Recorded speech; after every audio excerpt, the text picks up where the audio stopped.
अस्सलामु अलैकुम नाजरीन, साहिबान न्यूज के साथ मैं हूं नाइला भट्टी। सबसे पहले शामिल करते हैं आज की अहम खबर।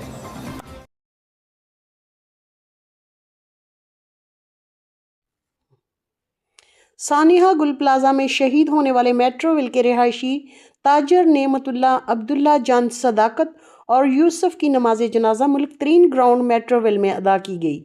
नमाज जनाजा में पाकिस्तान पीपल्स पार्टी खैबर पख्तूनख्वा के जनरल सेक्रेटरी और साबिक सूबाई वजीर शुजा खान अलमारूफ शाजी खान, डिस्ट्रिक्ट किमाड़ी के सेक्रेटरी इतलात सैयद इफ्तिखार हुसैन शाह, रुकन सूबाई assembly Ahmad Jan, chairman Mir Bahar town Ali Akbar, deputy secretary इतलात ज़िला किमाड़ी राशिद खान समेत पार्टी ओहदेदार, कारकुनान और अहले इलाका की कसीर तादाद ने शिरकत की। इस मौका पर रहनुमाओं ने शुहदा के लवाहिकीन से दिली ताज़ियत और हमदर्दी का इजहार करते हुए वाक़े पर गहरे दुख और अफसोस का इजहार किया और शुहदा के दर्जात की बुलंदी के लिए दुआ की गई।